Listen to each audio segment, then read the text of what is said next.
Oke, selamat pagi semuanya. Selamat datang di panel 316 Third Annual Kartini Conference on Indonesian Feminism atau KCIF 2025.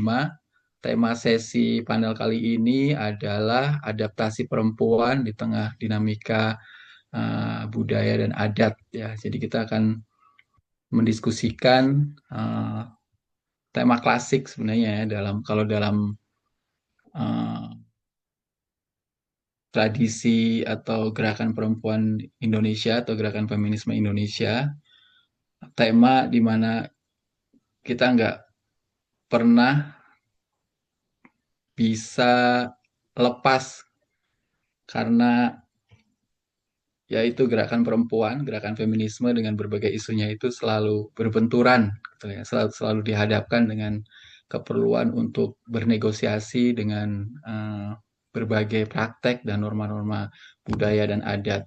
Tapi lewat panel ini nanti kita bisa belajar bahwa posisi perempuan, posisi gerakan perempuan tidak hanya sebagai kelompok yang pasif menghadapi dinamika sosial budaya itu, tapi terus melakukan repositioning gitu ya, terus melakukan upaya-upaya negosiasi untuk bisa bukan sekedar relevan di tengah proses kebudayaan itu, tapi juga menjadi aktor yang aktif gitu ya, memberi makna, melakukan interpretasi makna, dan terutama saya pikir sesi ini akan jadi penting untuk memahami bagaimana kita menginterpretasikan gitu ya, memahami budaya-budaya yang berkembang terkait dengan posisi perempuan, terkait dengan gerakan perempuannya itu sendiri.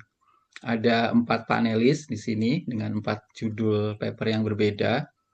Nanti ada Mbak Lia, Telly, Natalia yang akan mengawali presentasi dengan paper yang sangat menantang, saya pikir dari judulnya, budaya sebagai alat menghilangkan perempuan Indonesia dari ruang publik.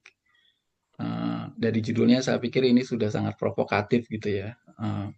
Langsung menohok posisi budaya yang bagi banyak orang justru menjadi bagian penting kehidupan mereka, menjadi identitas gitu ya. Tapi di uh, presentasi Mbak Lia ini justru menjadi target kritik sebagai institusi, sebagai sistem yang justru dianggap menghilangkan perempuan Indonesia dari ruang publik. Seterusnya akan dilanjutkan oleh presentasi Dr. Pahala Janen Simanjuntak dari STT HKBP yang akan menyampaikan interpretasinya terhadap salah satu praktek budaya Batak, Ina Parsondok Bolon. Semoga saya nggak salah membacanya. Betul Pak, Parsondik Terkait, Bolon ya. terkait posisi ibu atau posisi perempuan dalam keluarga Batak gitu ya. Apakah praktek ini menunjukkan otoritas dan kuasa perempuan atau sebaliknya justru merupakan indikasi posisi subordinat perempuan. Selanjutnya, presentasi akan dilanjutkan oleh Arina Rahmatika, MSOS, dari Institut Studi Al-Quran Indonesia ya, kalau nggak salah, ISKI Sunan Pandanaran di Yogyakarta, yang akan memaparkan hasil penelitian tema yang lebih kontemporer tentang perkembangan bagaimana perempuan-perempuan adat di media sosial dalam perkembangan teknologi internet, dan ini juga tema yang sangat penting. Bagaimana adat sendiri atau adat yang selama ini dikonstruksi sebagai bagian tradisi dalam konteks konservatisme, tapi harus juga berbenturan dengan perkembangan internet yang dianggap sebagai produk modernisme gitu ya. Dan bagaimana perempuan-perempuan adat sendiri bernegosiasi, melakukan adaptasi dengan budaya baru internet yang sekali lagi bukan sekedar teknologi informasi dan teknologi interaksi atau teknologi komunikasi, tapi sudah menjadi budaya baru gitu ya, budaya berinternet. Jadi sekarang eh, akan sangat susah bagi banyak orang untuk hidup tanpa internet karena internet sendiri sekali lagi bukan sekedar jadi teknologi informasi yang memberikan kemudahan mengakses informasi, tapi juga menjadi sistem, struktur, dan institusi budaya tersendiri. Dan bagaimana nanti perempuan-perempuan adat ini melalui media sosial bernegosiasi dengan perkembangan internet ini. Terakhir, last but not least, terakhir tapi tetap merupakan presentasi yang penting, Nova Scorviana, MAMSI, bersama timnya dari Universitas Negeri Jakarta atau UNJ, akan secara khusus uh, menyampaikan presentasi yang juga sangat penting tentang posisi perempuan adat Baduy, dan fokus pada posisi agensi, gitu ya, posisi subjek perempuan Baduy ini uh, terkait dengan relasi gender, dan secara khusus dikontekstualisasi dengan perkembangan sektor ekonomi kreatif. Saya pikir tepat menjuduli sesi ini dengan adaptasi perempuan di tengah pusaran budaya dan praktek adat dengan segala perkembangannya seperti itu.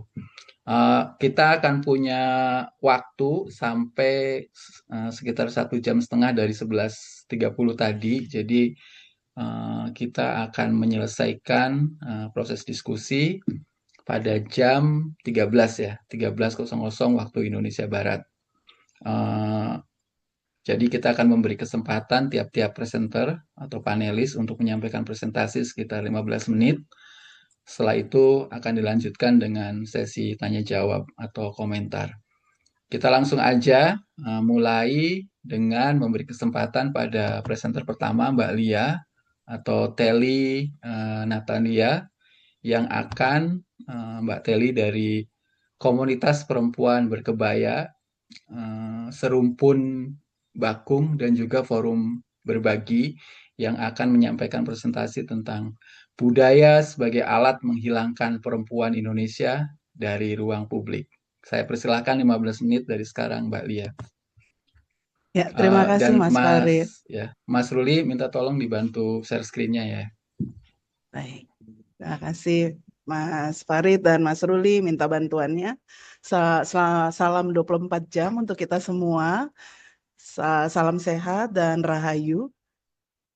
Izinkan saya untuk memperkenalkan diri terlebih dahulu. Saya Lia Natalia, saya adalah salah satu pendiri komunitas perempuan berkebaya dan juga sampai hari ini 11 tahun terakhir menjadi pimpinan di komunitas perempuan berkebaya dan juga co-founder di komunitas Serumpun Bakung, isu-isu toleransi di sana, dan kemudian kami bergabung di forum berbagi untuk melakukan advokasi gender khususnya terhadap perundungan berbusana.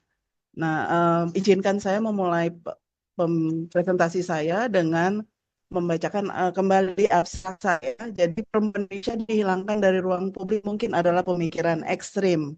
Namun sebuah keniscayaan ketika kita melihat pada fakta kondisi perempuan di Iran, Somalia, dan Afghanistan yang dipersulit ruang geraknya.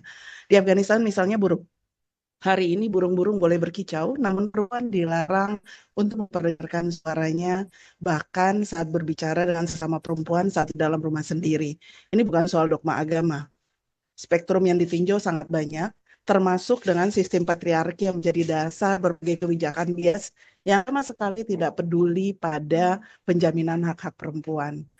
Hal-hal sederhana dilakukan melalui unsur-unsur budaya sangat halus, sampai calon korban para perempuan tidak sadar dan kemudian menganggapnya sebuah hal biasa yang sudah seharusnya. Dimulai dari budaya berbusana yang diupayakan diubah, mengikis unsur budaya leluhur, menjadikan sebuah budaya homogen, lalu mengontrol dengan aturan baru terhadap perempuan. Perempuan yang kemudian beradaptasi dengan budaya patriarki menjadi patriarki tanpa sadar, bahwa merepresi perempuan lain, membatasi generasi perempuan baru, dan mengambilkan ujaran-ujaran bahwa perempuan harus patuh, ikhlas, menjadi penyelamat. Doktrin-doktrin yang menakut-nakuti perempuan terkait dosa, surga, dan neraka digaungkan jadi budaya yang mengkerdilkan jati diri setiap perempuan. Perempuan yang menjadi patriarki menjadi pengawal kebijakan kegiatan patriarki yang merepresi perempuan lain, mengajarkan nilai-nilai baru yang dianggap benar oleh Darang Orskestra penghilangan perempuan dari ruang-ruang publik. Lalu perempuan akan menjadi barang, quote unquote, yang dapat dibarter, ditukar, quote unquote juga dijual dengan nama tradisi tanpa punya keberanian atau kuasa untuk melawan.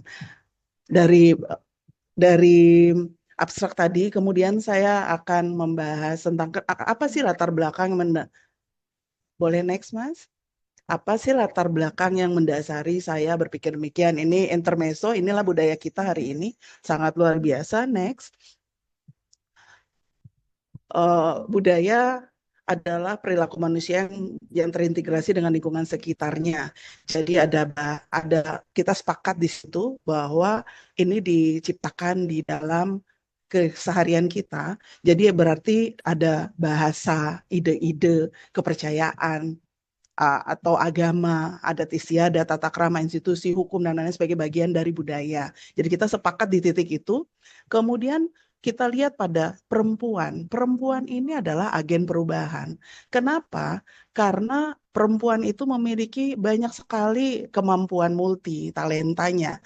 Menjadi guru pertama di rumah, kemudian dia menjadi negosiator, dia secara natural perempuan juga melupakan aktor-aktor politik yang dimulai dari rumah. Jadi perempuan itu punya banyak banyak hal, kreativitasnya juga luar biasa. Kemudian um, perempuan itu punya satu kelebihan yang kemudian bisa digunakan sebagai alat nanti ke depan, yaitu perempuan punya skill komunikasi daripada mungkin laki-laki dalam hal ini. Nah, ini juga yang kemudian menjadi uh, salah satu latar belakang kenapa kemudian perempuan menjadi target untuk kemudian di dalam sistem patriarki itu ditindas dengan menggunakan perempuan sendiri.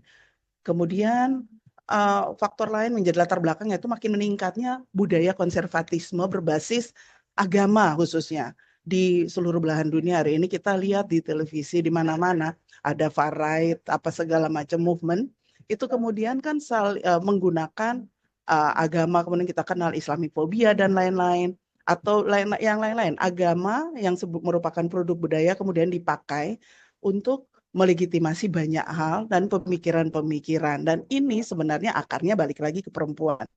Kemudian perempuan di berbagai negara yang mayoritas beragama Islam ini berdasarkan apa yang saya dampingi langsung, itu dibatasi geraknya di ruang publik.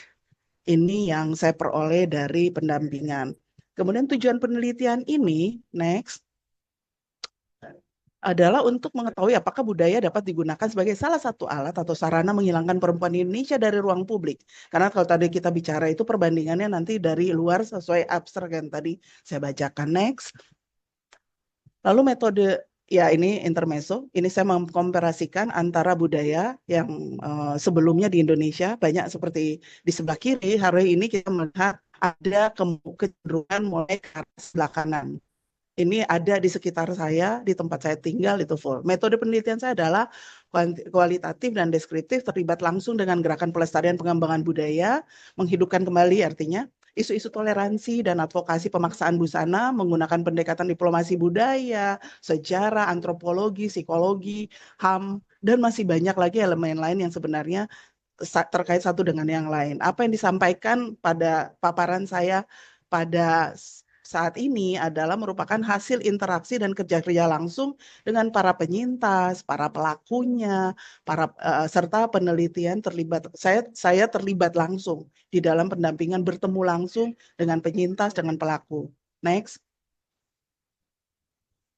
Nah, ini saya mau membawa kita pada ini kita lihat hari ini foto yang saya tampilkan ini adalah foto perempuan di Iran sebelum revolusi Islam Iran di 1979. Next. Nah, ini Iran hari ini kurang lebih, ini foto diambil oleh AFP di tahun 2022 saat Masa Amini, kalau ingat kita tahu Masa Amini itu salah satu perempuan muda yang kemudian dia ditangkap oleh polisi syariah di Iran hanya karena dia tidak menggunakan tutup kepala yang proper. Tutup kepalanya tidak sesuai dengan yang diatur oleh Basij atau polisi syariah. Lalu kemudian dia ditangkap di penjara, dia meninggal di dalam penjara, yang kemudian oleh otoritas setempat dianggap sebagai itu kematian dia meninggal karena sakit, tapi kemudian itu adalah pembunuhan karena dia ditorture kemudian membuat gerakan besar perubahan di Iran untuk melawan proses pengekangan perempuan lewat busana. Next. Nah, ini kita selain Iran, ini Afghanistan. Afghanistan sebelum Taliban, ini ada before Taliban. Dan saat ini ada yang di sebelah atas itu saat Taliban. Hari ini bahkan lebih buruk. Pada saat sebelum Taliban di 1999 itu perempuan di Afghanistan itu bebas, dia kemana saja. Hari ini perempuan di Afghanistan itu hanya boleh berjalan dengan satu mata, tidak boleh keluar, apalagi bersekolah, tidak boleh berbicara. Bahkan yang tadi saya sampaikan di awal, mereka berbisik pun di dalam rumah pun itu tidak diperkenankan kencang. Jadi berbisik saja tidak boleh kencang. Apalagi mereka ada di ruang publik. Sebelumnya saat 2001 Amerika dan sekutu sempat mengambil alih Afghanistan dari Taliban. Ini kehidupannya ada di gambar yang di bawah, perempuan kembali mulai bisa bersekolah. 100% kemudian di tahun 2024 perempuan kemudian hanya boleh berjalan dengan satu mata. Ini apa? Modalnya dari busana dulu. Next. Ini foto di Somalia sebelum Al-Shabaab atau sayap ISIS dan Al-Qaeda dan ISIS ini menguasai Somalia. Perempuan Somalia seperti ini, sebegini santainya. Um, dan ini tahun-tahun sebelum tahun 80-an. Next. Nah, hari ini di Somalia seperti ini. Yang terjadi adalah kemiskinan parah, kemudian tingkat pemerkosaan terhadap perempuan sangat tinggi. Karena pemerkosaan menjadi hal yang biasa, karena perempuan itu tidak punya nilai dan harga. Perempuan dilarang, ini berdasarkan pendampingan saya terhadap pengungsi-pengungsi perempuan dari Somalia. Sangat mengerikan ketika represi yang mereka hadapin ketika di dalam keluarganya misalnya mereka tidak punya saudara laki-laki dan kemudian mereka harus menjadi tulang punggung keluarga, itu tidak dibolehkan. Sebaik Anda harus mengemis atau menjadi istri atau dikawinkan. Nah, bila tidak, boro-boro sekolah ya.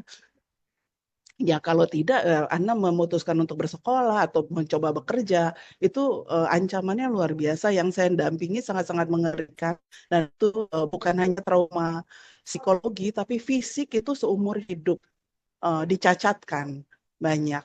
Next. Nah, ini kita lihat Iran, baju tradisional Iran sebelum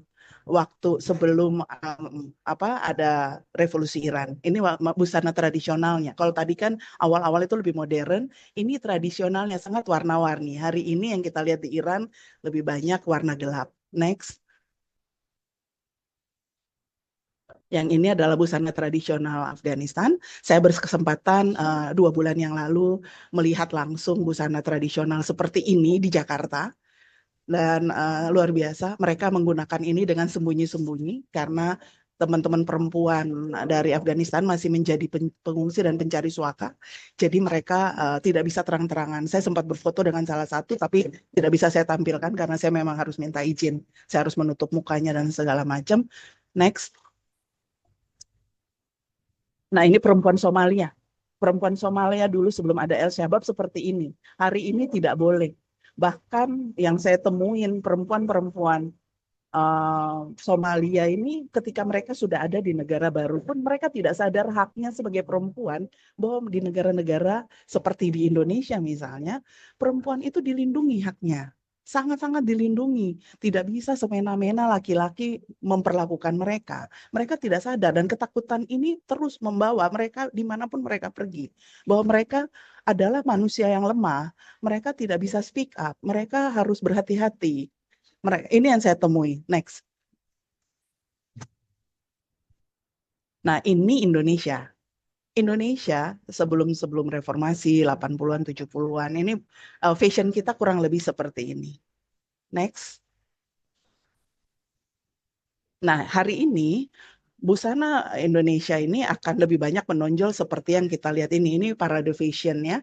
Kenapa? Ini didukung juga oleh negara yang melihat ini sebagai sumber budaya baru ini sebagai sumber untuk mencari cuan atau meningkatkan ekonomi negara. Kemudian ditunjang lagi dengan target pemerintah setelah pemerintahan Joko Widodo itu memang menargetkan Indonesia menjadi center busana muslim dunia. Jadi fashion muslimah itu Indonesia diupayakan ke arah sana sehingga memang digalakan sekali busana-busana seperti ini yang quote unquote syariah. Next. Nah, ini bukan di Afghanistan, ini bukan di Iran atau di negara lain, ini ada di Indonesia hari-hari ini.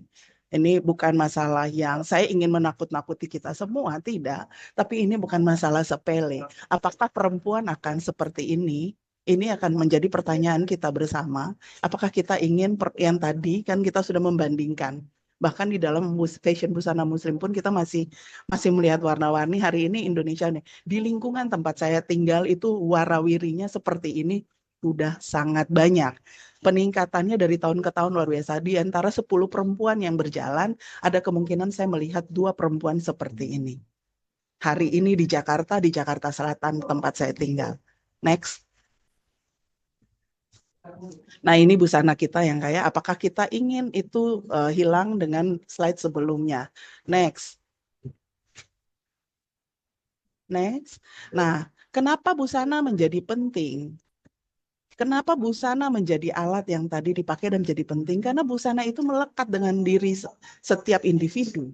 Selain fungsi-fungsi busana itu, fungsi untuk melindungi tubuh, fungsi untuk kecantikan, status sosial, dan lain-lain, dia jadi jati diri seseorang. Ini juga menjadi jati diri bangsa. Kita kemana-mana itu orang dikenal dari apa? Busana. Orang India kita lihat seorang pakai sari kita India, padahal mungkin dia orang Pakistan juga, mungkin dia orang Bangladesh, mungkin juga dia orang Sri Lanka. Tapi kita ngelihat sari kita pasti identik dengan India. Kita ngelihat kimono itu identik uh, dengan Jepang. Hari ini kita lihat banyak sekali Korea menjadi apa? Korean Wave itu benar-benar sampai orang mau pakai hanbok segala macem ya kan. Lalu di Indonesia kita punya apa sih? Tadi paling tidak kebaya. Kita tuh punya banyak sekali busana. Perempuan saja tuh punya banyak sekali busana. Bukan hanya kebaya, kebaya hanya salah satu. Lalu kemudian kita harus ingat bahwa busana ini kemudian menjadi penting karena dia pernah menjadi simbol-simbol perlawanan. Sebenarnya orang bernikah berjilbab lebar itu seperti di Irak itu awalnya simbol perlawanan. Perlawanan terhadap apa? Perlawanan terhadap korupsi yang dilakukan oleh negara pada saat itu oleh kerajaan yang dipimpin oleh Syah atau raja. Lalu kemudian di Indonesia kita punya sejarah panjang untuk penggunaan kebaya menjadi simbol perlawanan terhadap penjajahan. Sehingga kemudian noni-noni Belanda berhenti menggunakan kebaya ketika pejuang-pejuang perempuan menggunakan kebaya. Pada masa Jepang, kemudian perempuan pejuang menolak menggunakan busana penjara, menggunakan seragam penjara, tapi memilih untuk menggunakan kebaya dan kain sebagai bentuk perlawanan. Kita tidak hanya punya Mbak kebaya, Lia, kita punya baju gugur dan lain-lain. saya, Yes? saya interupsi sebentar, 1 menit lagi. Oh my. Ya, kemudian perempuan gerak seperti tadi saya jelaskan, perempuan bisa menjadi patriarki ketika ada dalam sistem patriarki. Penyimpitan pikiran dan bergerak dilemakan oleh aturan-aturan dogmatis dengan fisik dan psikis. Next. mungkin akan percepat kan dampaknya ini kalau kita pergeseran terjadi saat ini pergeseran norma-norma interaksi sesama yang lebih banyak merugikan perempuan karena kemudian muncul ada yang perasaan bahwa saya lebih baik dari orang yang tidak berbusana tertentu, kemudian muncul pernikahan dini dan marak, gencarnya kampanye poligami, ini dasarnya kepercayaan dan adat istiadat, jadi tidak hanya kepercayaan ya. Ini faktor budayanya adat istiadat juga. Pernikahan dini juga masuk di dalam dua hal tadi. Kampanye busana syar'i.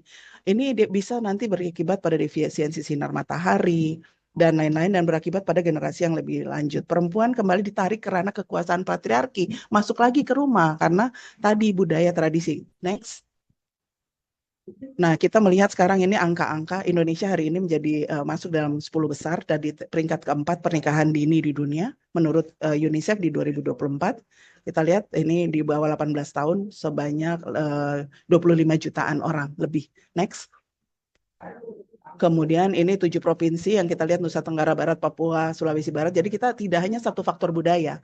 Jadi misalnya kayak di Nusa Tenggara Barat itu ada faktornya faktor kayak kepercayaan, tapi kemudian di Sulawesi itu ada karena kepercayaan budaya, tradisi, mengawinkan ada tradisi-tradisi lokal dan Papua juga. Next. Penyebabnya pernikahan next ini saya sudah bahas tadi. Next. Dampaknya ini kalau untuk pernikahan dini next. Potensi KDRT dari kesimpulan saya dari elemen budaya yang dibahas yaitu busana, kemudian keyakinan dan adat istiadat dapat menjadi faktor pemicu pelemahan perempuan dan mengembalikannya di bawah cengkraman praktik patriarki. Walau saat ini belum terjadi di Indonesia, namun merujuk pada praktik yang terjadi di negara-negara di mana busana tradisi kemudian diganti dengan busana berdasarkan kepercayaan tertentu dapat berakibat perempuan terkhusus dari ruang publik. Next. Ya, saran saya yaitu kita nggak bisa menanti pemerintah melakukan kebijakan preventif karena itu kita perlu gerakan-gerakan menetralkan Indonesia dengan rileks dalam berbudaya termasuk berkepercayaan yaitu kerja-kerja komunitas dan grup-grup masyarakat yang memiliki kesadaran bersama untuk potensi penghilangan bahwa ada potensi penghilangan perempuan di ruang publik dengan unsur-unsur atau elemen-elemen budaya yang perlu diteruskan dan dikembangkan. Terus anak-anak perempuan harus memperoleh pemahaman komprehensi mengenai isu-isu ini. Next.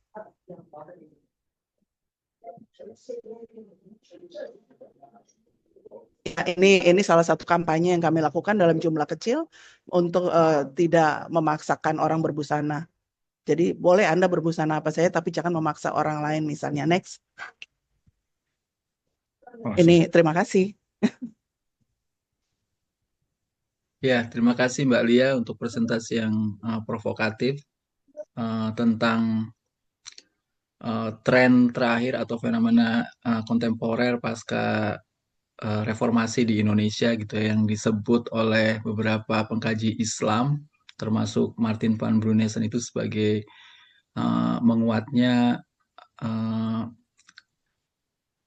arus balik konservatisme gitu ya. Tapi tadi juga yang menarik bahwa arus balik konservatisme ini juga nggak melulu tentang konservatisme, tapi juga dikomodifikasi oleh berbagai pihak, termasuk oleh negara, oleh institusi-institusi bisnis untuk apa namanya memutasi praktek beragama agar lebih kompatibel dengan nilai-nilai kapitalisme seperti itu.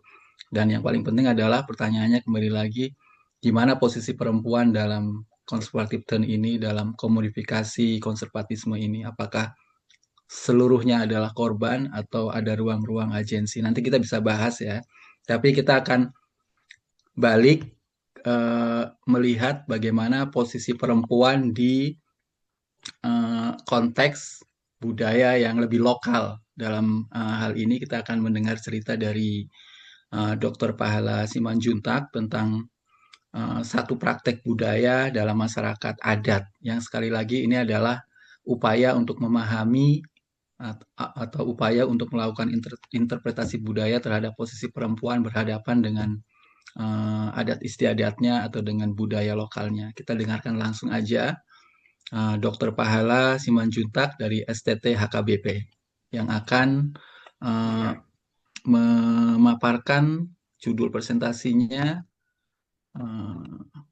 apa nih? Eh, Ina Parsondok Bolon menanamkan kembali, eh, maaf saya enggak, Kegigihan. menanamkan kembali kegigihan perempuan dalam keluarga Batak Toba. Silakan Pak Pahala. Baik, terima kasih banyak Bapak Farid sebagai moderator kita, sebagai host juga saat ini. Dan Bapak Ibu yang ada di ruang Zoom ini merupakan kesempatan yang sangat besar bagi saya untuk bisa sharing ya. Jadi saya tadi apa namanya terinspirasi dengan apa yang disampaikan oleh Bun Lia dan langsung saya pakai ini ada budaya Batak dengan pakaian khusus ya. Jadi juga apa yang saya pakai ini adalah juga pakaian Batak. Jadi ada juga memang makna-makna tertentu di dalam itu ya. Oke, jadi kami punya ada juga seperti ini ada ulos yang namanya ulos dan ulos ini beda dengan laki-laki dan perempuan itu juga bagian dari busana. Baik, Bapak Ibu sekalian, eh, 15 ke depan saya akan coba dulu menyampaikan beberapa sharing kita menginformasikan bagaimana perempuan Batak khususnya memiliki ruang yang sangat luas, ruang yang sangat besar untuk dimasuki dalam kehidupan bernegara, bergereja, dan juga di tengah-tengah masyarakat. Jadi, Bapak Ibu sekarang saya akan bawa dulu jalan-jalan ke Tanah Batak di melalui Zoom ini. Kemudian saya bersyukur ke acara. Pak Pendeta, maaf, saya interupsi. Kayaknya perlu diperbesar ini screen-nya. Oh gitu ya. Biar lebih kelihatan. Di sini ada tanda, kalau ada tanda yang kayak gelas di bawah, Oh sorry ya, oke, oh iya Pak, sorry ya. uh, bisa diklik. Nah, oke, Oke, ya Pak, udah Pak ya? Oke, sorry. keren, Pak, silakan. jadi ini eh, saya bersenang sekali dapat mengikuti ini karena memang istri saya juga sedang giat-giatnya mengikuti kegiatan ini. Kita bisa mendengarkan lewat Zoom setiap misalnya kami di rumah. Loh, ada apa itu? Sehingga saya membaca ada publikasi sehingga saya menawarkan sebuah pokok penting yang mungkin sudah biasa tapi saya mencoba ternyata panitia menerima abstrak itu. Nah, jadi saya pikir ini menarik untuk kita sampaikan. Jadi di antara kita bisa menjadi belajar ini. Saya mulai dari ini Bapak ya. Pertama, sebelum masuk kepada Ina Parsoduk Bolon, dalam tradisi Toba, Batak Toba, jadi menanamkan kembali kegigihan perempuan dalam keluarga Batak Toba. Ini muncul dari sebuah apresiasi. Apresiasi yang sangat besar kepada perempuan Batak yang lahir dari pengalaman, pengamatan, dan analisa saya. Jadi ini hanya abstrak saja, nanti akan saya persiapkan apa namanya book chapternya, pun dikirim kepada panitia jika berkenan sebuah isu ini. Nah, jadi ada sebuah apresiasi bahwa seperti yang saya katakan tadi, ternyata sama seperti perempuan di Indonesia, bahwa perempuan Batak itu punya semangat untuk mengembangkan partisipasi peran di beberapa hal. Bapak Ibu, saya adalah pendeta akademisi yang melayani sekarang di STD HKBP Pematang Siantar. Jadi apa kaitannya dengan ini? Pertama, sekolah kami juga memiliki beberapa banyak mahasiswa yang juga terdiri dari 500 sekian mahasiswa. Kami memiliki hampir 250 perempuan juga yang dibina, diajar, juga diberikan pemahaman bukan hanya akademis teologi tapi juga tentang Batak dan juga sosial budaya tengah-tengah Indonesia ini. Ada 5 sekolah di HKBP, saya gereja HKBP, yang juga ikut mencerdaskan kehidupan bangsa melalui keikutsertaan para perempuan, terutama Batak.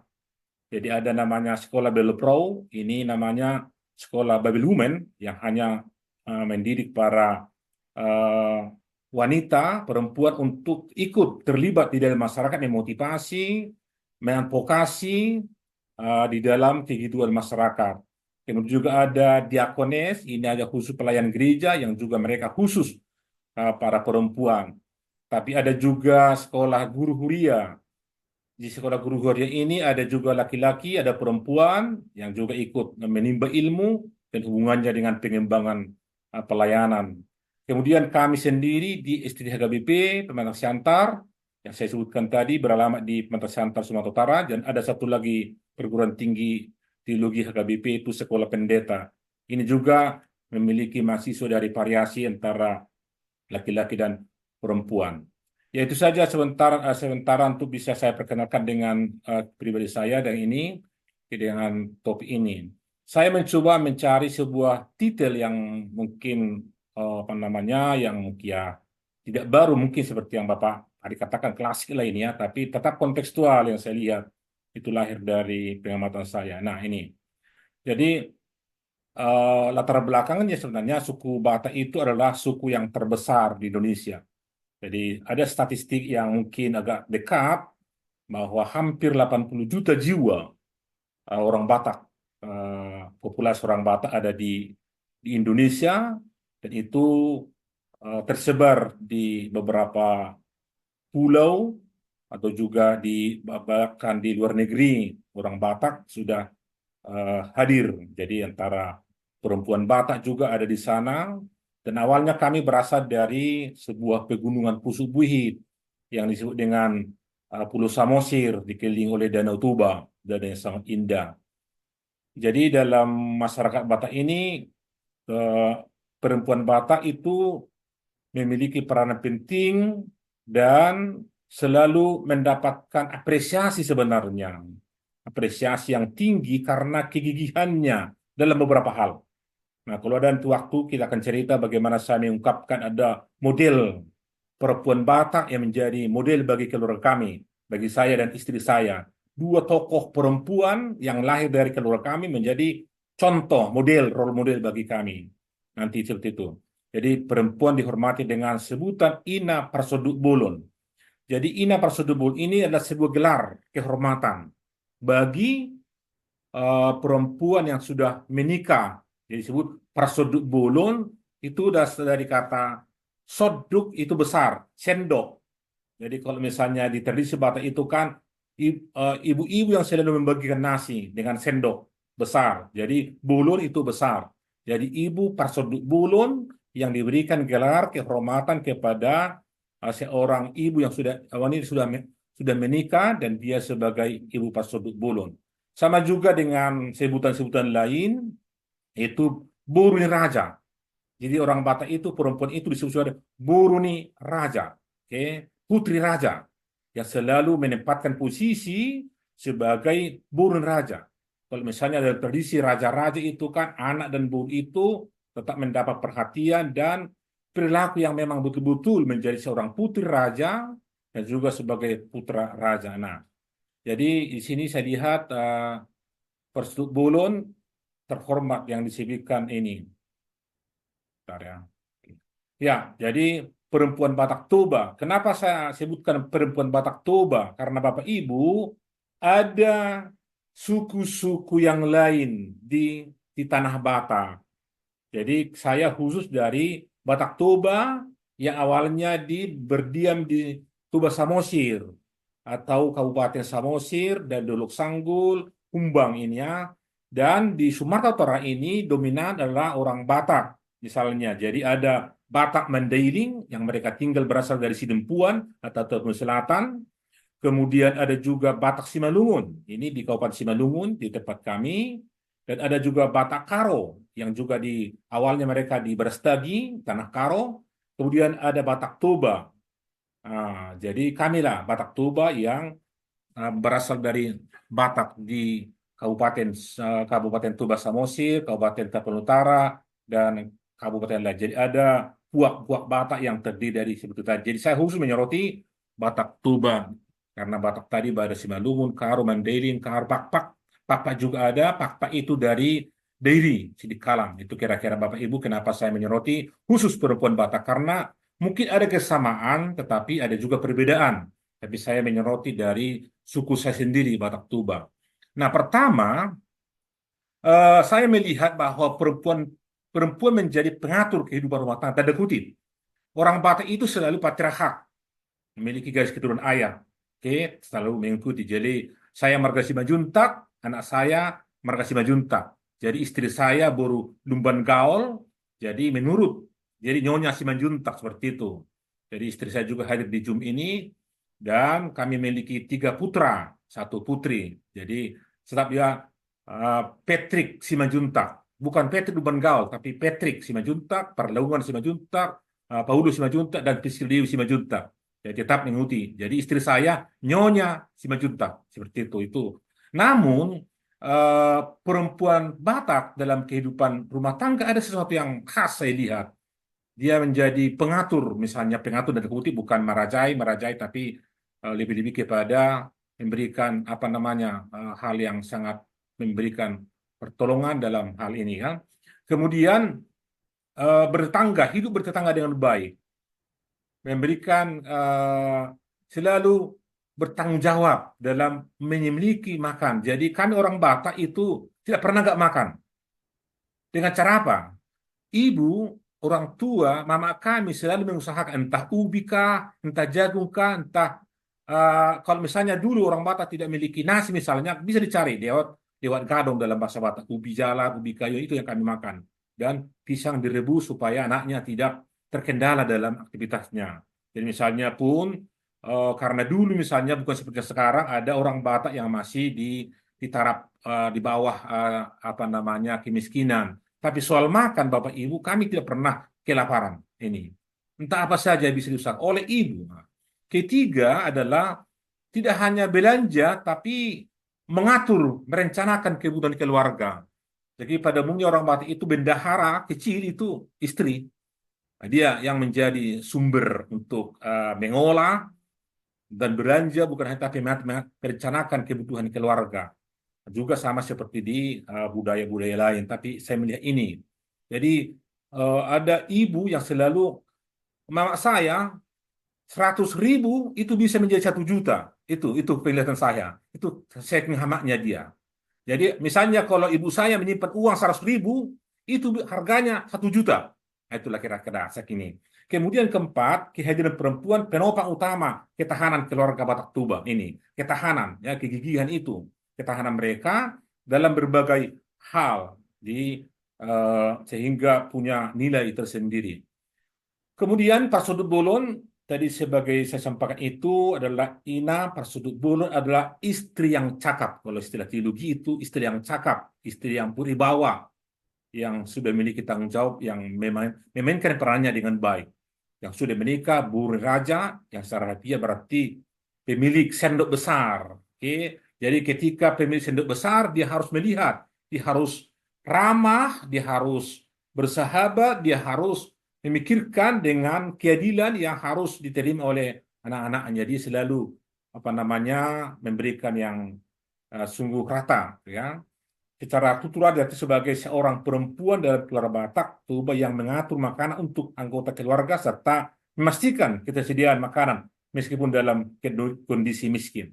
Jadi ketika orang Batak memiliki tamu, kata yang terakhir kita harus makan dulu. Nah ini, mangam mahita, jolo mangam mahita kan begitu. Jadi itu selalu lahir dari istri, dari nyonya, dari Ina Parsudut Bolon ini tawaran-tawaran. Dan pasti ada. Jadi bukan hanya omong doang. Ayo makan, memang sudah tersedia dibuat gitu. Dalam keadaan apapun. Nah kemudian khusus perempuan Batak Toba ini tadi dia bisa mengatur makanan keluarga, memastikan ketersediaan makanan, menyambut tamu dengan jamuan yang sederhana saja, dan memikirkan masa depan makanan keluarga dan menjadi sumber kesehatan, kesuksesan dan kebahagiaan keluarga. Nah, di sini Bapak Ibu peranan ibu-ibu orang Batak yang tetap direfleksikan dan diwariskan dalam kehidupan saat ini. Nah, kemudian Pak Pendeta, mohon maaf ya, interupsi. 1 menit lagi. oke. Ya, jadi perempuan Batak yang disebut Parsudut Bolon itu gigih. Ini kata kunci Bapak Ibu. Gigih dalam semua hal. Baik dalam pesta, kehadiran di gereja, kehadiran di masyarakat, mereka tampil sebagai orang yang memang menjadi contoh. Jadi itu makanya kalau orang Batak menortor, selalu yang di depan itu adalah ibu, Parsudut Bolon. Itu artinya apresiasi yang tinggi bahwa ini dapat ditiru dan diwariskan. Nah, perempuan Batak memiliki kekhususan yang membedakannya dari perempuan lain, yaitu gigihannya sebagai Parsudut Bolon dan kehadirannya menjadi penopang kesehatan, kesuksesan dan kebahagiaan keluarga. Kekhususan inilah yang menjadi ciri khas. Nah, ini ciri khas perempuan Batak Toba dan patut dicontoh serta diwariskan kepada generasi Batak kini. Namun masih ada tantangan Bapak Ibu, tantangannya adalah pemahaman tentang Ina Pasubun ini mulai luntur tanda kutip ya.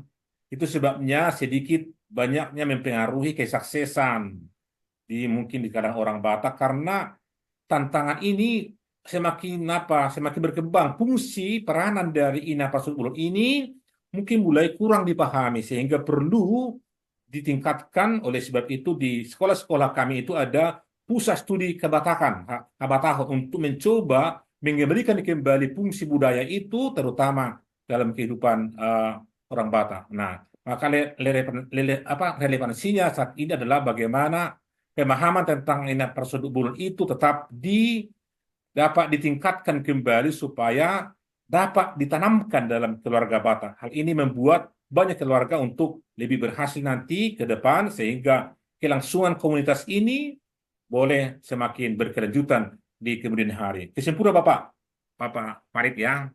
Oke.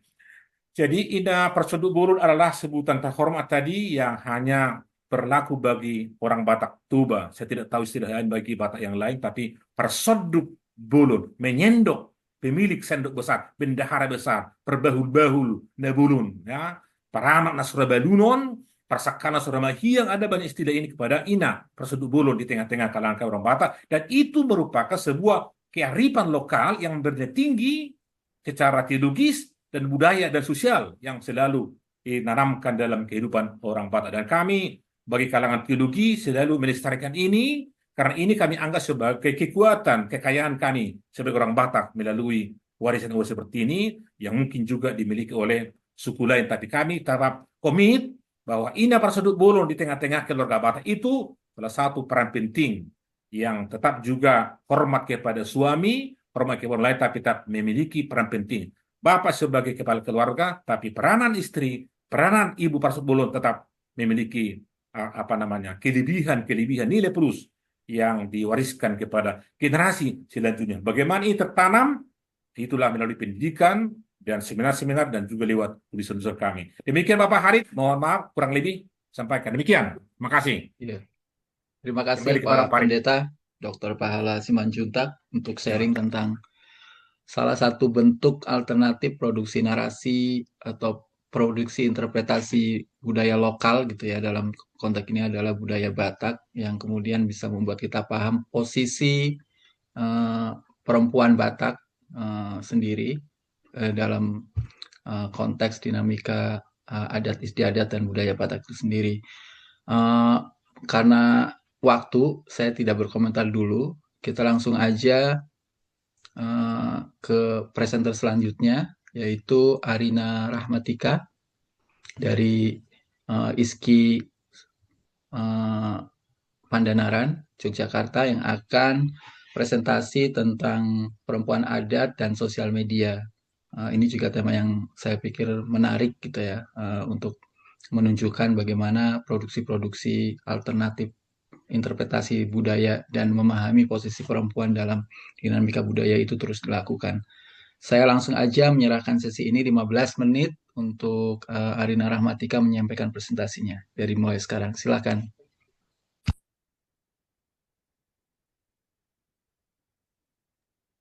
Oke, Assalamualaikum warahmatullahi wabarakatuh. Selamat siang, Bapak Ibu semuanya. Terima kasih Bapak Farid yang sudah mempersilahkan saya untuk mempresentasikan penelitian saya gitu ya. Sebelumnya dengan Bapak Pahala dengan Bu Teti mungkin ya sudah membahas mengenai adat dan budaya begitu. Nah, mungkin kalau secara generasi ya Bapak Ibu saya masuk ke generasi Z nih, milenial gitu ya. Dan mungkin kajian saya lebih ke bagaimana kemudian apa yang sudah dibicarakan oleh Bu Teli sama Pak Pahala itu dilihat dari narasi sosial media seperti itu. Nah, jadi penelitian saya fokus pada bagaimana perempuan adat Indonesia itu ada di sosial media gitu. Saya menggunakan etnografi analisis di sosial medianya @perempuan_aman di Instagram ya. Jadi Bapak Ibu bisa lihat di Instagram gitu. Nah, seperti yang kita ketahui bersama ya, bahwa ada kurang lebih 1000-an ethnic groups gitu ya, perempuan adat itu ada 1000-an gitu. Itu yang tertulis gitu ya. Tapi ada banyak sekitar 70.000 gitu. Bagaimana populasi perempuan adat di Indonesia kayak gitu. Dan 49% itu masuk ke indigenous people gitu. Nah, indigenous woman in Indonesia itu mempunyai spesifik yang berbeda dengan uh, uh, apa uh, masyarakat adat lainnya seperti itu. Di mana seperti kita ketahui ya, perempuan itu double burden, double diskriminasi gitu ya kalau perempuan adat juga ya, karena dia minoritas gitu, perempuan juga mempunyai akses yang kurang. Nah, jadi kenapa kemudian ada komunitas atau organisasi perempuan adat Indonesia seperti itu. Nah, salah satu organisasi yang menaungi perempuan adat Indonesia itu Perempuan Aman. Jadi Perempuan Aman itu part of Aman atau Asosiasi Adat Nusantara gitu. Jadi Perempuan Aman itu persekutuan perempuan adat Nusantara kayak gitu. Nah, di sini waktu itu masih diketuai oleh Mbak Devi Anggraini gitu. Nah, em, kemudian di Instagram Perempuan Aman itu mereka bersuara banyak mengenai bagaimana sih perempuan adat itu kayak gitu. Nah, salah satunya ini Mbak Devi Anggraini gitu. Em, ada suara kepentingan perempuan adat tidak pernah dirujuk bahkan tidak didengarkan apalagi meminta persetujuan. Namun perempuan adat justru di garis terdepan menunjukkan sikap untuk menghentikan penghancuran kehidupan meski berujung pada kekerasan berlapis yang dialami kayak gitu. Nah, ini ya kita melihat bersama bahwa perempuan adat itu minoritas gitu dan mereka juga mengalami kekerasan kayak gitu. Nah, di sini Instagram Perempuan Aman itu mencoba untuk mengeluarkan narasi-narasi yang berbeda gitu ya.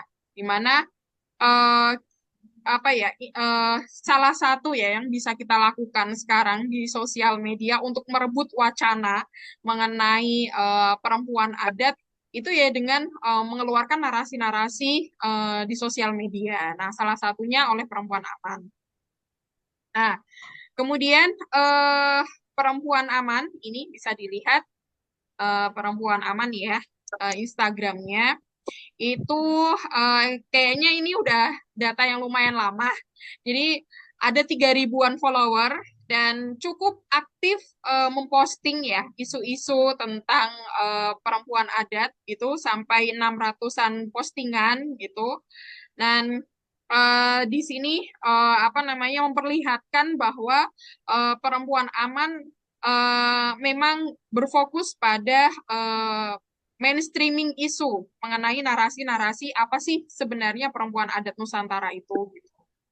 Kemudian saya menggunakan etnografi metodologi di mana saya melihat narasi-narasi di sosial media, terutama di Instagramnya Perempuan Aman dari tahun 2017 sampai 2023 dan melihat bagaimana tema, narasi, dan interaksi yang ada di sosial media. Oke,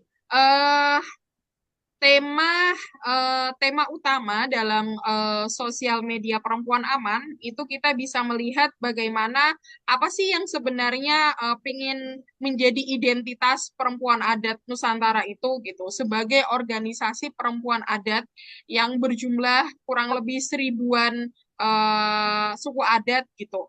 Kemudian yang kedua mengenai narasi. yang di apa cara mengemas narasi yang dilakukan oleh perempuan aman di sosial media. Dan yang ketiga, efeknya. Bagaimana engagement dan community dengan apa ya, kita bisa melihatnya dari apa feedback atau komentar gitu dari follower-followernya gitu atau pengikutnya. Nah, eh, ada tiga tema utama yang saya lihat di sosial media perempuan aman ya. Yang pertama, perempuan aman itu mereka fokus ke cultural representation. Jadi lebih ke bagaimana representasi perempuan adat. Seperti yang terlihat ya, saya coba perbesar.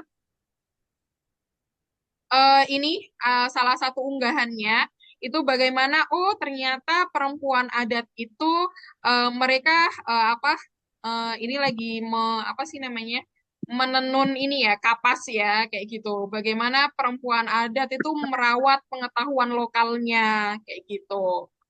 Nah, kemudian selain itu ada yang paling penting adalah advokasi.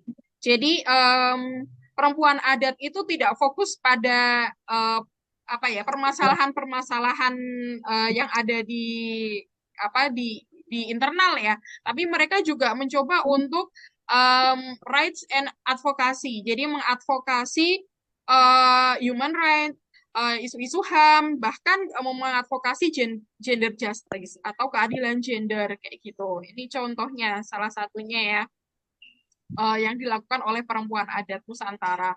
Kemudian yang terakhir itu bagaimana role of woman. Jadi bagaimana perempuan direpresentasikan gitu. Bagaimana persepsi mengenai perempuan adat itu fokus pada perempuannya. Jadi di sini kita lihat mereka ada kegiatan bagaimana sih perempuan itu menghadapi ancaman krisis iklim dan dilema pengakuan identitas kayak gitu. Nah, jadi lebih ke bagaimana tema-tema tiga ini itu menjadi tema utama dalam narasi perempuan adat Nusantara.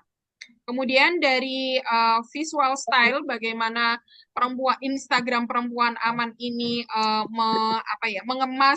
mengemas narasi, itu mereka bagus ya, cukup bagus dengan apa namanya, dengan suara perempuan, mereka video gitu, bahkan banyak banget yang nonton sampai 200-an dan lain sebagainya.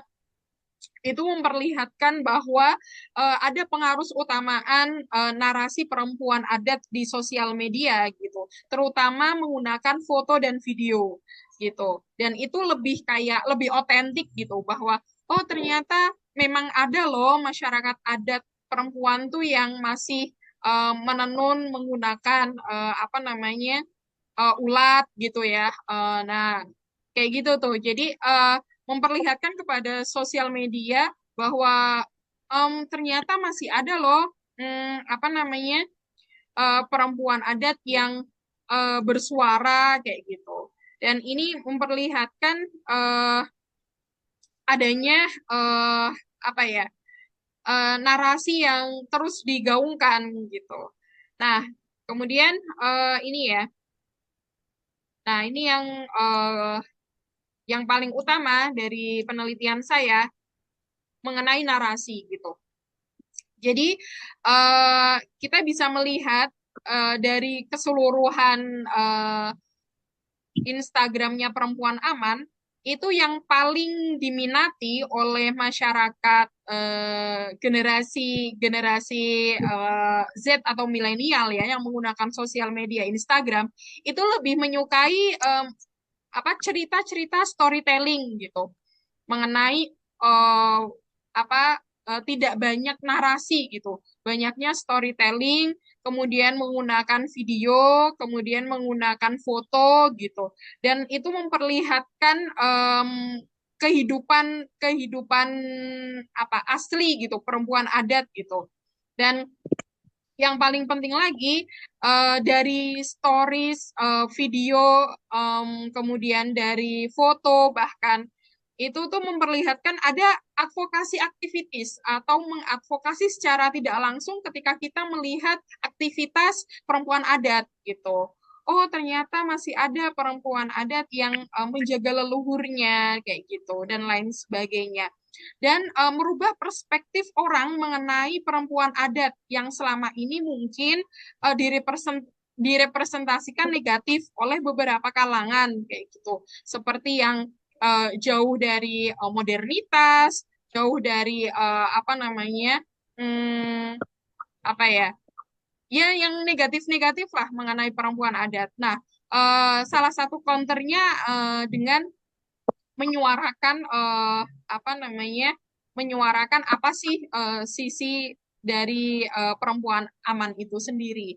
Kemudian yang paling penting lagi bahwa perempuan aman di sosial media itu memperlihatkan bahwa ada solidaritas dan cultural preservation gitu, di mana solidaritas antar perempuan adat itu ternyata nyata loh gitu, walaupun berbeda pulau, walaupun itu kita nggak tahu antar sukunya gitu, tapi ternyata mereka mempunyai satu kesamaan yaitu solidaritas untuk menjaga adat di Indonesia kayak gitu. Dan ini tentu menjadi apa namanya, menjadi advokasi secara tidak langsung gitu, baik di dunia internasional maupun nasional. Dan terakhir, bagaimana kemudian orang-orang ini merespon ya, follower-followernya perempuan aman ini merespon dan melihat Instagram perempuan aman itu seperti apa. Dari solidaritas sendiri gitu ya, perempuan aman itu apa dibangun oleh komunitas dan solidarity gitu. Jadi tentu ini menjadi apa penting ya, apa kita juga apa untuk bersuara itu nggak, kalau banyak orang yang bersuara lebih banyak didengar dibandingkan kita sendiri yang bersuara kayak gitu. Kemudian dari respon, komen, likes, share itu juga banyak ya yang eh, yang yang ada di aktivitasnya di sosial media. Kemudian followernya juga cukup banyak dan dengan level engagement-nya juga banyak gitu. Itu memperlihatkan adanya strong online community. Bahkan apa followernya yang nggak tahu apa perempuan aman itu ikut bersuara gitu, ikut share tentang perempuan aman Indonesia kayak gitu. Nah, Mbak ini bagian Arina, dari saya ya. interupsi 1 menit lagi. Oh ya, strong online community. Dan terakhir terakhir support. Jadi dari support itu dari diverse group including aktivis, akademik dan general public itu ternyata mensupport gitu perempuan adat kayak gitu. Nah, terakhir about the conclusion ini Ya, ya. ya. Conclusionnya di sini bahwa ternyata di sosial media ada loh apa yang bersuara gitu, menyerukan apa adat Nusantara, perempuan adat Nusantara, bagaimana perempuan adat itu disuarakan gitu menggunakan sosial media gitu, dari sharing stories, bahkan juga eh, membahas tentang justice and recognition of indigenous women gitu. Itu dari saya kurang lebih. Terima kasih Pak Farid dan teman-teman semua. Kurang lebihnya saya mohon maaf. Wassalamualaikum warahmatullahi wabarakatuh.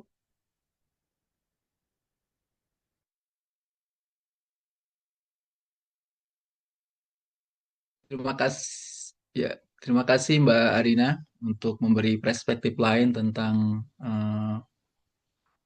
memahami posisi perempuan berhadapan dengan dinamika budaya dan adat yang menekankan pada partisipasi atau keterlibatan perempuan adat melalui perempuan aman di sosial media. Nanti kita akan diskusi lebih lanjut, semoga masih cukup waktu. Saya ingin mempercepat proses ini dengan memberikan kesempatan presentasi pada presenter terakhir, yaitu Mbak Nova Skorviana dari Universitas Negeri Jakarta yang menutup presentasi ini dengan tema yang juga sangat penting tentang agensi perempuan adat Baduy luar dalam relasi gender pada sektor ekonomi kreatif. Saya persilakan aja langsung Mbak Nova dan saya minta tolong Mas Ruli untuk membantu share screen. Sambil sementara menunggu Mbak Nova, siap-siap saya juga mengingatkan teman-teman yang ingin menyampaikan pertanyaan tertulis, silakan sampaikan di fitur Q&A yang ada di Zoom ini. Terima kasih. Baik, terima kasih Mas Farid. Izin menyampaikan materinya ya Bapak Ibu semuanya. Perkenalkan saya Nova. Di sini saya akan mencoba berbagi sedikit ya. Ini baru sedikit dari perjalanan penelitian saya, baru permulaan. Sehingga yang semula saya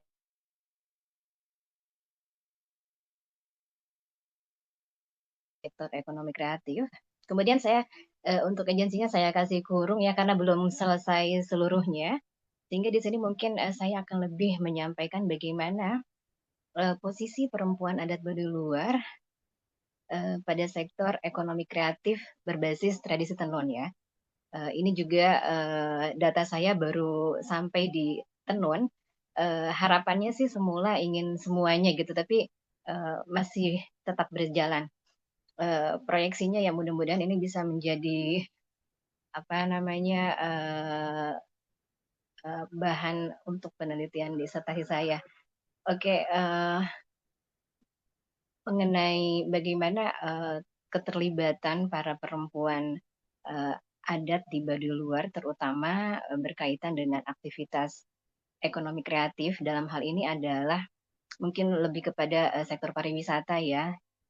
Dalam terminologi masyarakat Kaneka sendiri mereka menyebutnya Sabah Budaya karena hal ini lebih ingin memposisikan bagaimana lebih inklusif gitu ya penggunaan istilah tersebut. Nah sebetulnya bagaimana adanya Perdes pada saat itu ya terkait dengan apa namanya kawasan masyarakat adat di Kaneka sana gitu ya atau di Baduy luar mengenai adanya peraturan nomor 1 tahun 2007 tadi di mana masyarakat adat Baduy luar kemudian turut terbantu ya secara ekonomi ya dengan adanya Perdes tersebut dengan dijadikannya sebagai kawasan desa wisata budaya. Kemudian di samping itu juga menambah penghidupan ya, jenis penghidupan mereka, terutama yang ada di kawasan luar, dan juga menggali kembali terkait dengan mungkin salah satunya adalah aktivitas menenun. Karena menenun bagi perempuan Baduy luar, terutama ini cukup penting gitu ya di dalam kehidupan tradisi mereka karena menenun juga ini merupakan salah satu amanat leluhur mereka dan juga sebagai bentuk tanggung jawab perempuan Baduy luar dalam menjaga keberlangsungan warisan leluhur tadi. Akan tetapi tatkala mereka sudah menjadi wilayah Sabah Budaya tadi, nyatanya para perempuan ini hanya diberi sedikit ruang gitu ya untuk bisa terlibat, terutama mungkin di dalam kelembagaan dan juga adanya aturan adat yang memang membatasi ruang gerak perempuan hanya pada sektor pekerjaan-pekerjaan domestik yang kemudian nanti bisa menghasilkan secara ekonomi. Nah, hal ini terus berlangsung karena yang lebih banyak akses untuk terlibat di dalam sektor tersebut adalah kelompok laki-laki dibandingkan perempuan gitu ya. Meskipun dalam kenyataannya justru para perempuanlah yang kalau tadi mungkin dari Pak Pendeta bagaimana pengaturan dari mulai domestik kemudian juga sektor publiknya juga perempuan cukup terlibat gitu ya di dalam pengurusan rumah tangga dan juga bagaimana mereka mampu untuk berdaya secara ekonomi. Nah, adanya dilema aturan adat, kemudian kebutuhan ekonomi dan juga kondisi masyarakat Baduy luar yang semakin dinamis ya saat ini juga membuat para perempuan adat Baduy luar untuk terus membangun agensinya di dalam sektor ekonomi kreatif, terutama dalam hal tenun gitu ya. Karena tenun sendiri bagi mereka adalah kewajiban untuk dilakukan, bahkan dulu menurut salah satu penuturan informan saya, apabila perempuan akan menikah maka mereka harus mampu membuat helai kain tenun gitu ya. Tapi untuk saat ini saya juga perlu menggali kembali ya, karena penuturan subjek saya untuk saat ini mereka menyebutkan ya itu tidak kewajiban sih gitu ya. Oke, kemudian begitupun ketika saya melihat bagaimana berdasarkan beberapa literatur ya mengenai bagaimana partisipasi perempuan dalam aktivitas ekonomi kreatif gitu ya, itu ternyata mereka lebih banyak terlibat meskipun dari sisi penghasilannya justru mengalami ketimpangan gitu ya. Kemudian harapan saya awalnya saya ingin mencoba menggali data ini dengan menggunakan kerangka analisis dari Shari Ortner ya, meskipun masih belum selesai gitu, sehingga mungkin di sini saya ingin melihat bagaimana posisi para perempuan adat Baduy luar ini di dalam sektor ekonomi kreatif berbasis tradisi tenun tadi gitu ya, sehingga tujuannya adalah untuk mengkaji bagaimana para perempuan adat Baduy luar ini membangun negosiasinya juga ya terhadap pasangannya terutama gitu, karena biasanya ketika akan menenun itu juga mereka harus meminta izin suaminya gitu. Oke, untuk metodenya sendiri ini pendekatan kualitatif ya, perspektif feminis dengan studi kasus. Mungkin bisa next slide ya Mas, ke metode. Oke, untuk lokasi penelitiannya di salah satu kampung yang ada di komunitas Baduy luar. Kemudian metode pengumpulannya wawancara, observasi, dan juga studi data sekunder dan dokumentasi. Subjek penelitiannya ada sekitar baru 4 orang ya, para perempuan adat Baduy luar yang aktif dalam ekonomi kreatif dan juga mereka aktif menenun. Tentunya dalam penelitian ini juga saya menyertakan isu etis ya, di mana penamaan subjek dan juga lokasi tempat subjek saya berada, saya samarkan nama kampungnya gitu ya, dan penggunaan nama samaran juga untuk para subjek saya. Oke, bisa lanjut ke slide berikutnya. Kita lihat bagaimana sedikit gambaran terkait dengan masyarakat adat Tatar Kanekes. Mereka lebih senang dipanggil demikian gitu ya, karena penamaan Baduy sendiri ini berasal dari luar gitu ya, dulu dari seorang Belanda gitu. Nah, masyarakat Baduy ini merupakan subetnis Sunda yang berada di Pegunungan Kendeng di Desa Kanekes, Kecamatan Widamer, Kabupaten Lebak, Banten, atau sekitar 160 kilometeran lah ya dari Jakarta. Nah, kawasan Baduy ini terdiri dari dua kawasan besar. Yang pertama Baduy Tangtu atau Dalam, itu ada 3 kampung, yakni Cibeo, kemudian Cikertawana, dan juga Cikesik. Dan juga yang berikutnya adalah Baduy luar, nah atau Baduy Panamping ya. Ada sebanyak 56 kampung, semoga saya tidak salah gitu datanya. Kemudian saya hanya fokus di 2 kampung saja yang ada dari 56 itu, terutama bagi mereka yang masih melaksanakan aktivitas menenun ya.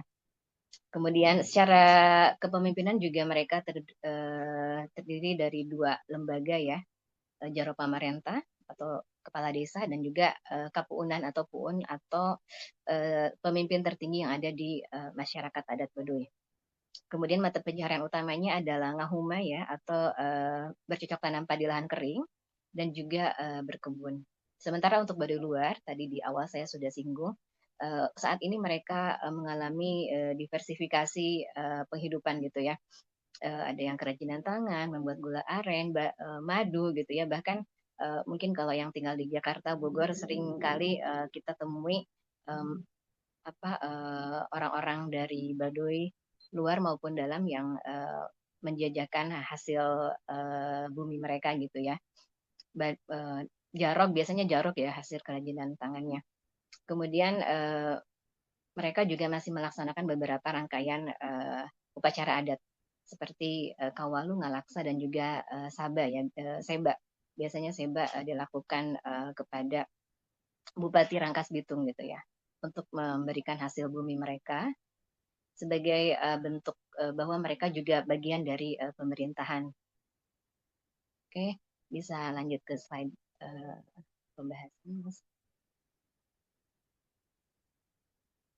Di slide terakhir ini saya coba melihat bagaimana kaitannya antara perempuan adat Baduy Luar, tenun, kemudian relasi gender dan tradisi ya yang hadir di dalam kehidupan mereka. Salah satunya adalah dari pikukuh atau aturan adat ya. Pikukuh itu aturan adat yang memang harus dilakukan oleh setiap anggota komunitasnya berkaitan dengan apa yang boleh dan tidak boleh. Nah, kemudian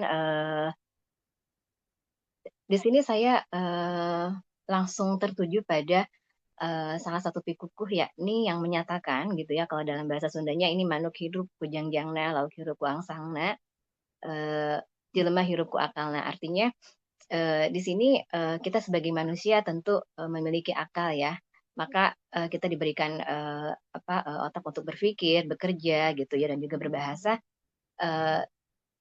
Yang menarik adalah tentang unyam-anyam gitu ya. Maka kita sebagai makhluk yang berakal, berpikir, kita harus bisa menganyam. Menganyam di sini artinya bisa dikaitkan juga dengan menganyam benang ya, atau tenun, menenun. Gitu. Jadi di sini saya melihat bahwa ada norma budaya yang memang mengarah gitu ya kepada bagaimana jenis kelamin perempuan ini diberikan stereotip gitu ya, terutama dalam proses menenun ini kan butuh waktu yang cukup lama, kita juga perlu ketekunan, ketelitian gitu, dan kesabaran. Sehingga di sini saya melihat hal tersebut sebagai stereotip yang ditujukan kepada perempuan penenun. Di samping tadi ya, berdasarkan pikukuh tersebut, saya juga melihat dalam menenun itu ada aturan-aturan yang harus dan tidak boleh, yang boleh dan tidak boleh dilakukan oleh para perempuan penenun gitu ya. Dan salah satunya adalah ketika misalnya para perempuan itu haid, maka mereka di stop dulu gitu, nggak boleh melanjutkan aktivitas menenunnya karena ini berkaitan dengan adanya unsur suci dan tidak suci gitu ya. Nah, begitupun ketika para perempuan ini akan memotong kain tenun gitu. Ini juga ternyata ada aturan yang menyatakan bahwa hal tersebut harus atas izin suaminya atau harus dilakukan oleh suaminya, gitu ya. Kemudian subordinasi lainnya adalah ketika para perempuan itu sudah mampu menghasilkan secara ekonomi dari hasil tenun yang berhasil mereka jual, ya masyarakat sekitar pun perempuan penenun juga masih menganggap bahwa hal tersebut ya ini untuk sebagai tambahan saja gitu ya. Nah, sebetulnya tidak hanya ini, masih banyak gitu ya, bagaimana norma-norma gender dan juga budaya yang kemudian pada akhirnya membuat perempuan diperlakukan tidak adil gitu ya. Nah, kemudian saya coba melihat di sini bagaimana perempuan adat yang kemudian tadi terlibat di dalam aktivitas menenun tadi mencoba untuk bernegosiasi, kemudian ya sebelum menjadi agensi mungkin di sini saya memperoleh beberapa hal gitu ya, bahwa bagi mereka untuk saat ini ya menenun bukan hanya sekedar kewajiban adat saja gitu, tapi ternyata di sini ada sebuah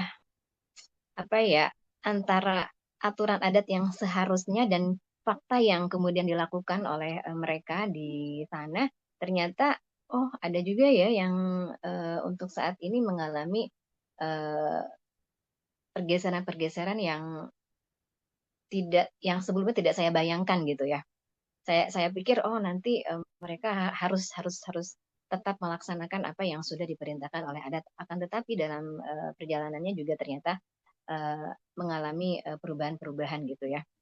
Mbak Nova, Bahkan ya mereka saat interupsi 1 menit ya lagi. ya Mas Farid. Oke, baik baik Mas, terima kasih. Itu ya. Kemudian berdasarkan temuan saya lagi gitu bahwa menunun ini adalah sarana aktualisasi dan juga interaksi mereka bersama para pengunjung gitu ya.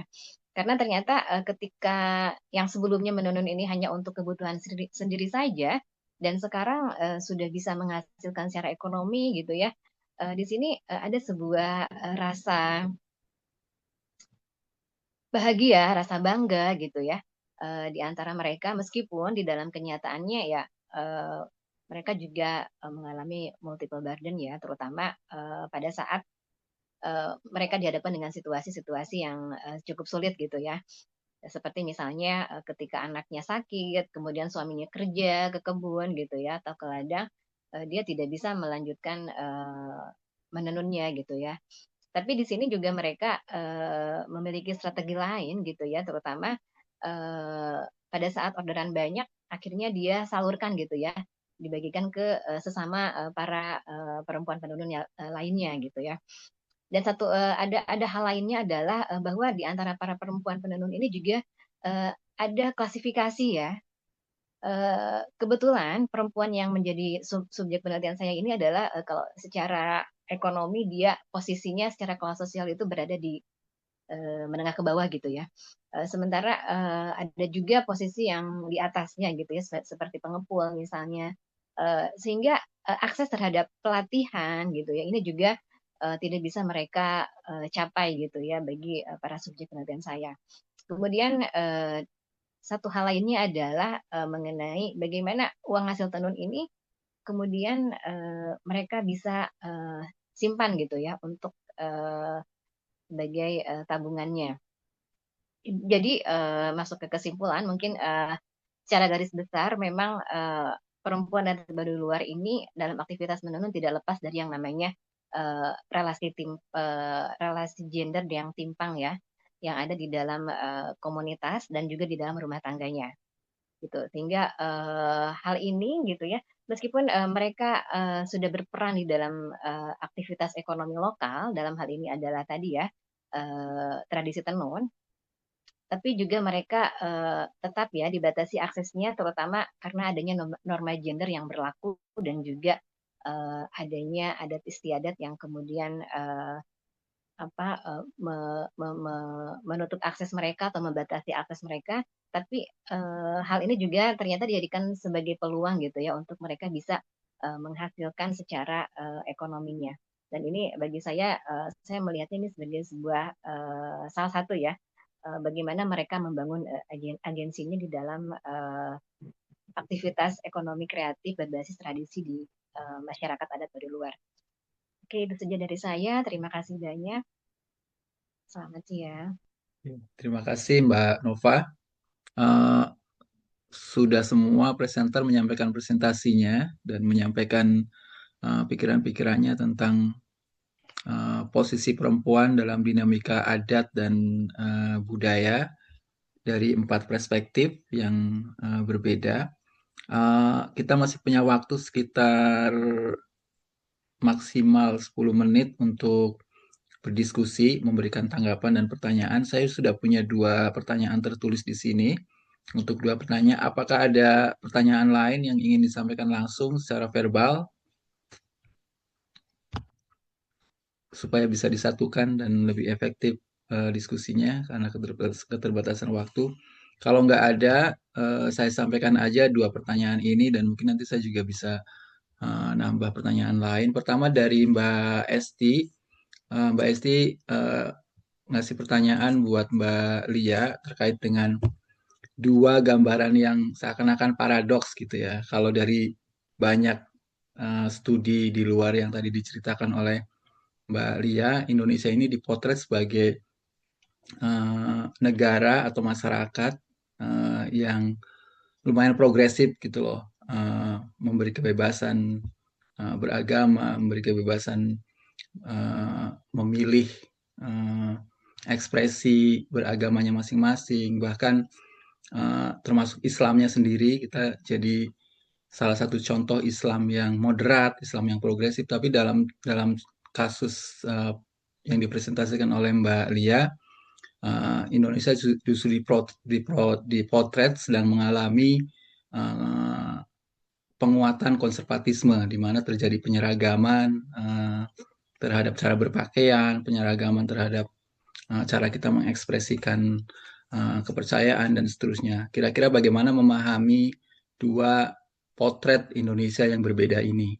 Yang kedua, untuk itu dari Mbak Esti Susanti untuk Mbak Lia. Yang kedua, pertanyaan dari Kak Basaria Lumbanggal untuk pendeta Pahala. Praktek perempuan Parsonduk Bolon dan lain-lain dalam konteks adat istiadat Batak dinilai sebagai gelar kehormatan atau justru beban bagi perempuan tersebut. Bu Basaria juga memberi pertanyaan lain, terus untuk laki-laki Bataknya sendiri apa gelar kehormatannya itu, dan juga mungkin bisa diterangkan bagaimana diterangkan kembali bagaimana Parsonduk Bolon ini memiliki makna yang berbeda-beda gitu ya. Satu sisi sebagai beban, kenapa kemudian ada pertanyaan ini, dan di sisi lain juga menjadi ruang apresiasi atau ruang kehormatan bagi perempuan Batak itu sendiri.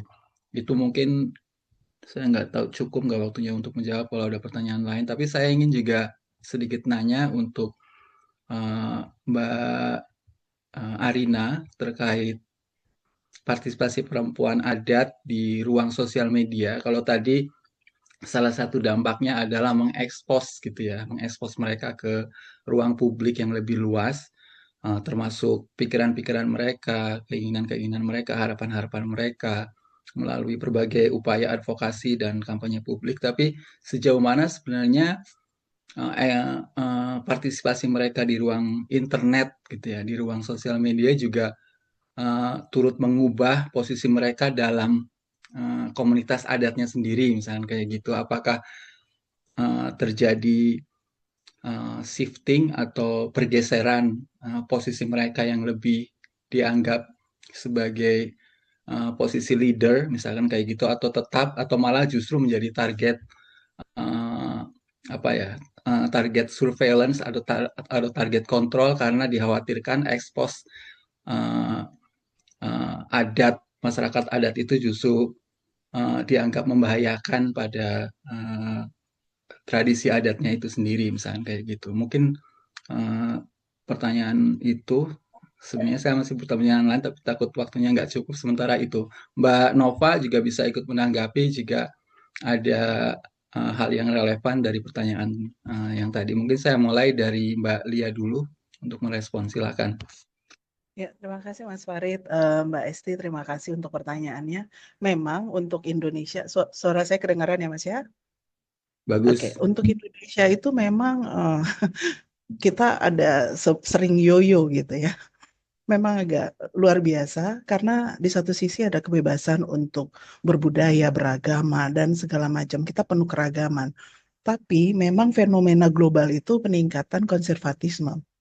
Indonesia itu menjadi salah satu target untuk menarik ke konservatif kanan berbasis agama ini dengan represi pada perempuan di dalam sistem patriarki, yang memang sistem patriarki ini kan sangat klasik ya, sistem klasik. Tapi kita melihat bahwa budaya, mohon maaf, bahwa budaya beragama ini sendiri kan diturunkan atau dilakukan awal-awalnya membuat rules itu oleh laki-laki. Jadi aturan-aturannya itu sangat bias gender pada perempuan.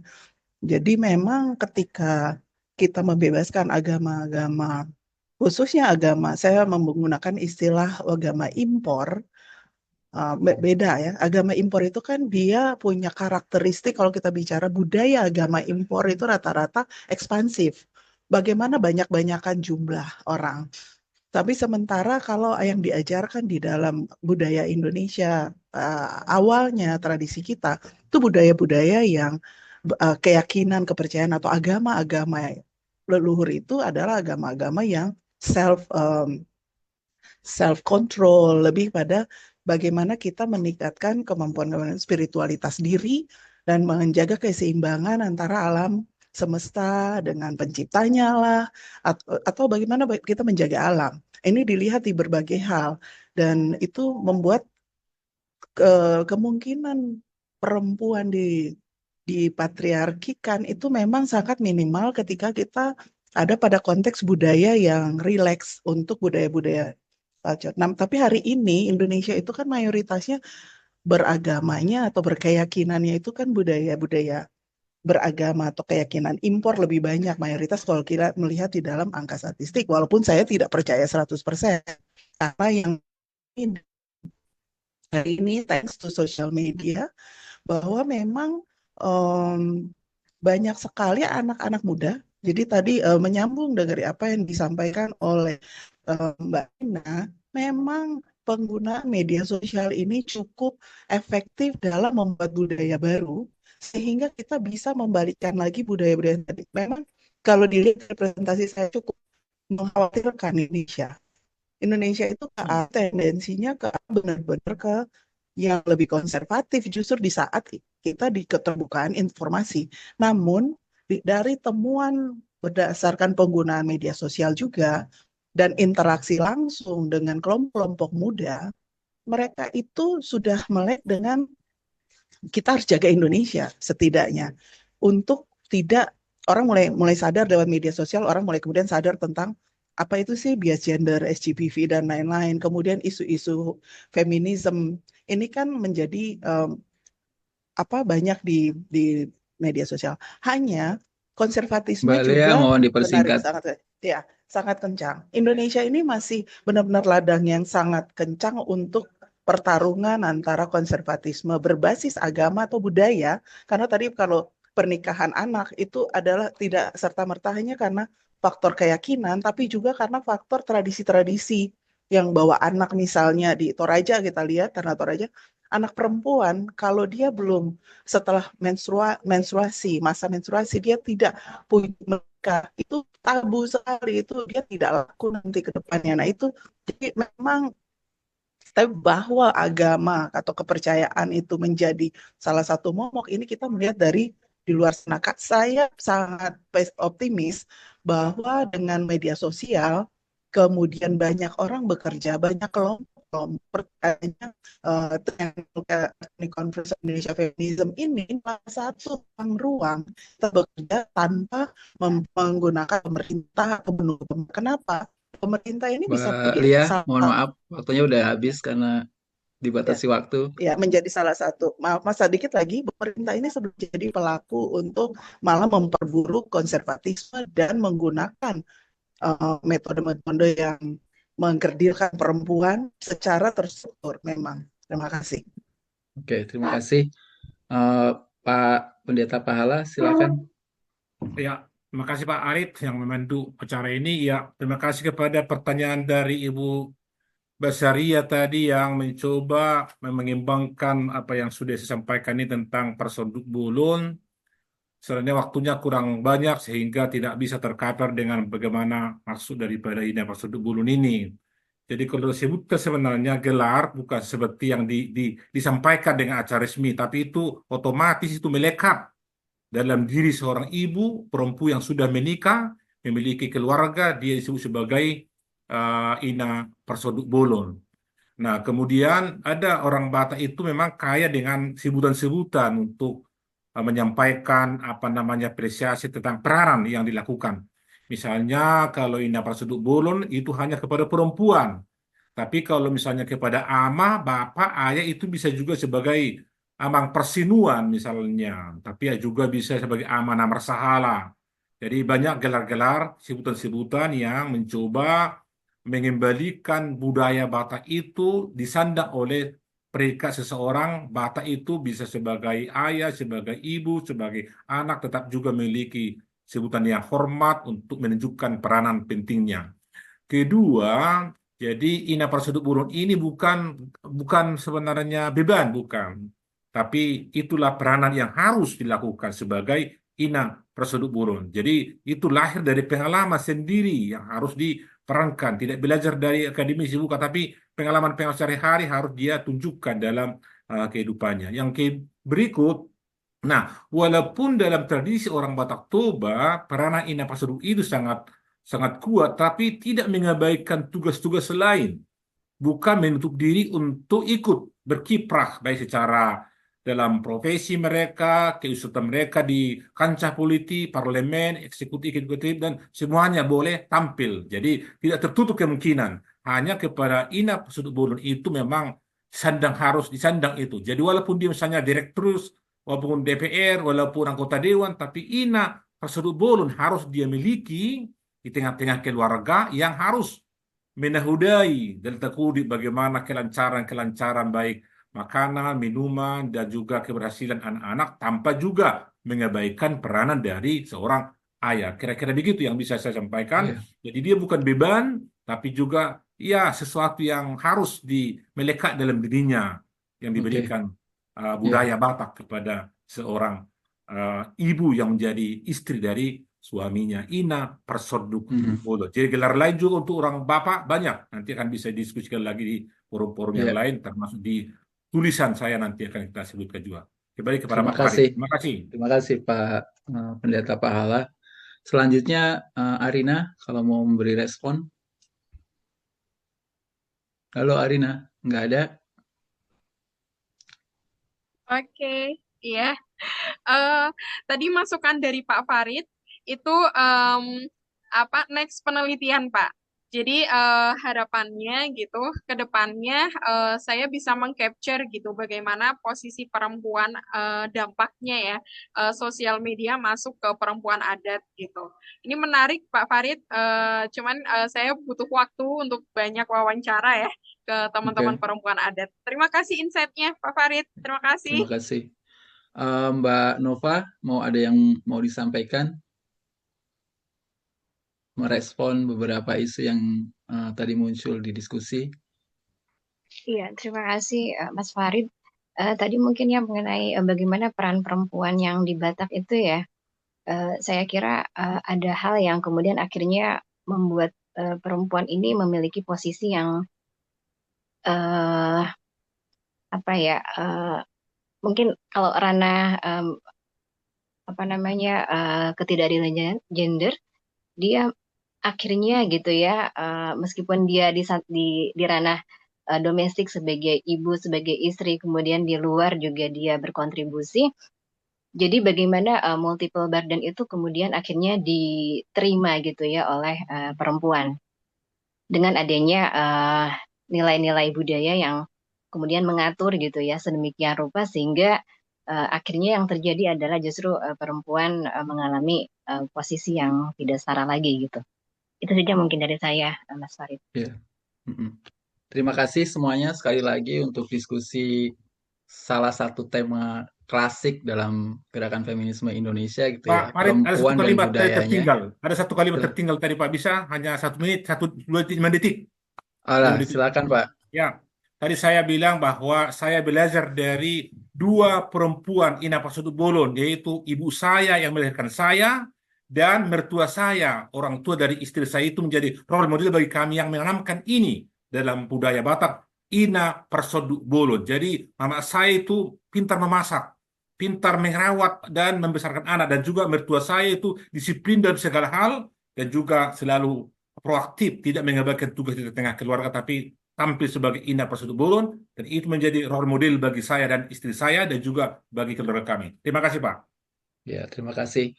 Tambahannya Pak Pendeta Pahala.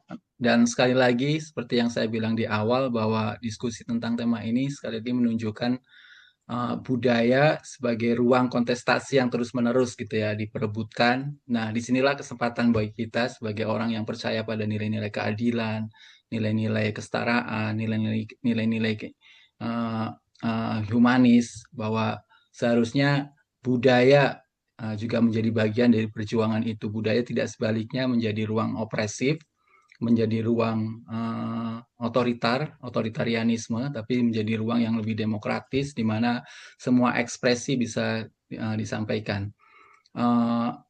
Kerja kita adalah mengutip agendanya Mbak Lis Markus, kerja kita adalah merebut tafsir gitu ya. Mungkin praktek budayanya sama, perempuan yang ada di ruang keluarga, perempuan yang pakai jilbab atau nggak pakai jilbab, perempuan yang memasak, perempuan yang terlibat menenun, tapi kita bisa memberi makna baru gitu ya, makna yang lebih feminis, makna yang lebih berkeadilan, memberi makna tentang posisi agensi perempuan, bahwa bukan cuma maknanya yang berubah, tapi kita bisa melihat dan menangkap bahwa perempuan-perempuan sendiri adalah aktor yang ikut berubah dan mengubah proses berkebudayaan itu. Perempuan adalah manusia aktif gitu ya.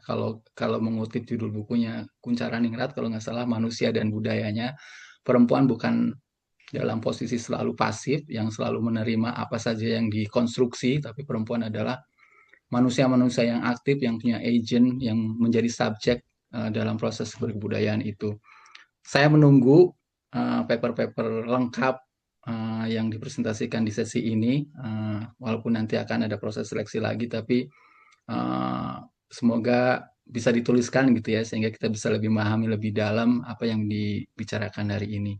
Waktunya sudah habis, sekali lagi terima kasih, tapi sebelum itu, untuk dokumentasi, saya ingin mengundang teman-teman yang hadir di sini untuk foto bersama. Bagi yang berkenan, silakan membuka videonya atau kameranya, maaf. Silakan. Terakhir ya, kita akan mulai 3 menit lagi di sesi yang akan datang.